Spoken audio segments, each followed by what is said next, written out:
संस्कृत में। आप जो कुरान पढ़ते हो वो है अरबी भाषा में। अरबी क्या इस देश की भाषा है? वो अरब कंट्री की है, तो आप इस देश के नागरिक कैसे हुए? खड़ा नहीं हो सकते तुम अपने हमारे सामने।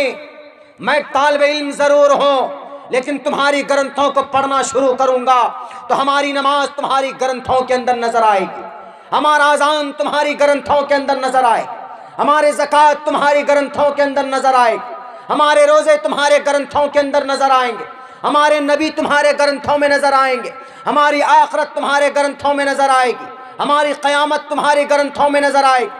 उठाओ, क़यामत का तज़किरा तुम्हारे गुरुर पुराण के अंदर है कि नहीं है? ओम पूर्णमिदः पूर्णमिदं पूर्णात् पूर्णमुदच्यते पूर्णस्य पूर्णमादाय पूर्णमेवावशिष्यते। ओम शांति ओम शांति ओम शांति। उठाओ, हमारे सूरह फातिहा का तज़किरा तुम्हारे गायत्री मंत्र में है कि नहीं है? ओम भूर्भुवस्वः तत्सवितुर्वरेण्यं भर्गो दिवस्य धीमहि धियो यो नः प्रचोदयात्। उठाओ, आखिरत का तज़किरा, मरने के बाद दोबारा जिंदा होने का अकीदा हम रखते हैं, तो तुम्हारे ग्रंथों के अंदर है कि नहीं है? युनः पिता जनिता युविधाता धामानि वेद भूनानि विश्वा युदेवानाम नाम दायक इब्तम संप्रश्नम भूना यंतयन्या। उठाओ, एक अल्लाह का तज़किरा, हमारे एक अल्लाह के होने का अकीदा तुम्हारे ग्रंथों के अंदर मौजूद है कि नहीं है? लिंग चिदी शिखा नतस्य कत्थित पतरस्ती लुके न चिस्ताने वच्युतिस्य लिंगम सकारनम कर्णाधिपाधिपो न चास्य कच्चित जनिता नत्राधिपा।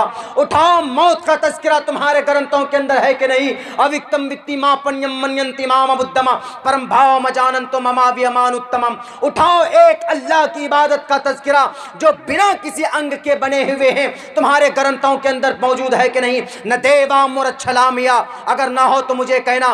दुनिया के अंदर कितना बड़ा पढ़ा लिखा आ जाए, मैं साबित करूंगा अपने कुरान से भी और बाइबल से भी और वेदों से भी कि वी आर कंप्लीटली मुस्लिम। हम अल्लाह और ईश्वर के नजदीक सबसे बेहतर और कंप्लीट अगर कोई इंसान है, सबसे बेहतर और कंप्लीट अगर कोई मनुष्य है, तो वो इस धरती का मुसलमान है। क्यों? क्योंकि वो ईश्वर के फरमान के मुताबिक अपनी जिंदगी गुजारता है।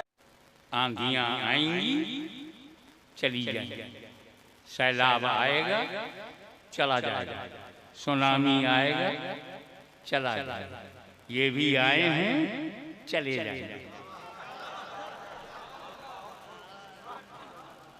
लेकिन कुरान था, कुरान है, कुरान रहेगा। जब तक कुरान है मुसलमान था, मुसलमान है, मुसलमान रहेगा।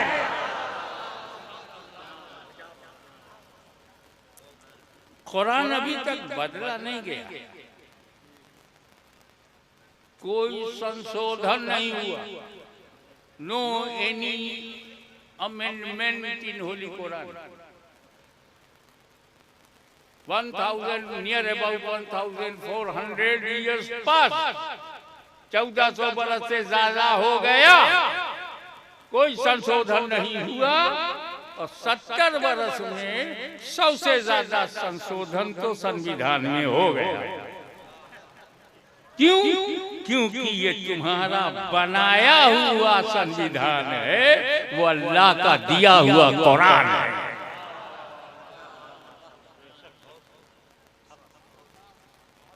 एक कमेटी बैठकर संविधान बनाती है, कुरान को किसी ने बनाया नहीं, न लिखाया गया, न ये तस्नीफ है, ये कलाम इलाही है, कयामत तक रहेगा। इसकी एक वजह तो कुरान है, कुरान कभी नहीं बदलेगा। इसकी वजह कुरान ने बताया कि इसका मुहाफिज अल्लाह है।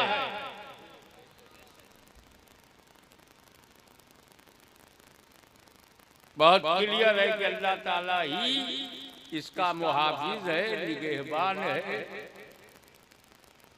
और उसकी हिफाजत में कुरान है।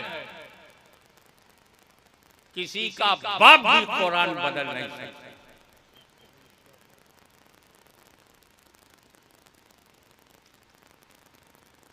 चाहे शादीशुदा हो, कभी चाहे कुंवारा हो, और चाहे शादी के बाद बीवी को छोड़ दिया हो, कुरान को कोई बदल नहीं सकता।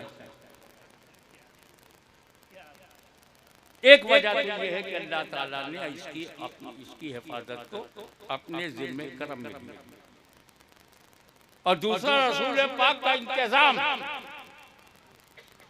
रसूल पाक ने भी किया कि कुरान के साथ अहले बैत को जोड़ दिया। तरक्तो फीकुमुस सक़लैन, मैं तुम में दो भारी चीजें छोड़ रहा हूँ, किताबुल्लाह और अहले बैत। इन दोनों को मजबूती से पकड़े रखोगे, हरगिज हरगिज गुमराह नहीं होगे। गारंटी लिया रसूल पाक ने। ये गारंटी नमाज में नहीं लिया कि जो नमाज पढ़ेगा गुमराह नहीं होगा। ये गारंटी हज में भी नहीं लिया कि जो हज करेगा गुमराह नहीं होगा। न जाने कितने गुमराह हज करने जाते हैं। इसमें गारंटी है कि जिसने कुरान और अहले बैत को मजबूती से पकड़ा वो गुमराह नहीं होगा।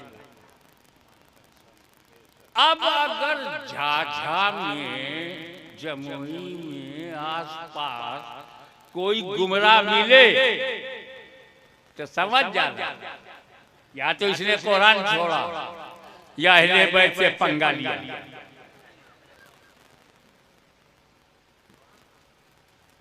कुरान के साथ अहले बैत, कयामत तक कुरान, कयामत तक अहले बैत।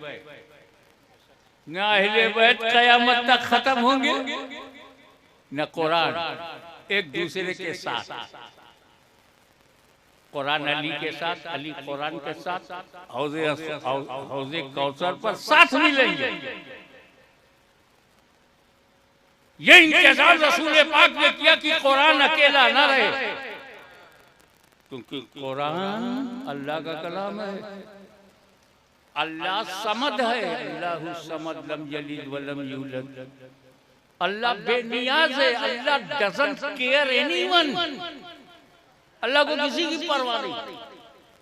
तुम कुरान का गलत तर्जुमा करो, अल्लाह को परवाह नहीं, कर जहन्नम बनी। तेरा इंतजाम पहले ही से। कुरान की तफसीर गलत लिखो, बोलेगा नहीं कुरान। कुरान चुप है, कुरान किताब है, कुरान खामोश है। इसलिए जरूरी था कि इस अनबोलते कुरान के साथ, तवज्जो, इस अनबोलते कुरान के साथ कुछ बोलते कुरान हो, ताकि जब खामोश कुरान की रूह पर हमला हो तो कुरान तो मस्जिद नबी में रहे, बोलता कुरान मैदान करबला में आया है।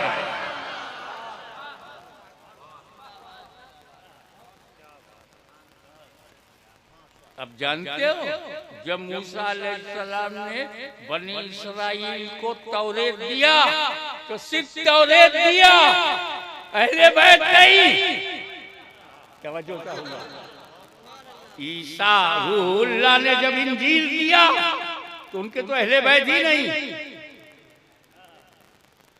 तो जहां किताब के साथ अहले बैत नहीं वो बदल गई, मगर जहां कुरान के साथ अहले बैत है आज तक कोई बदल ना सका।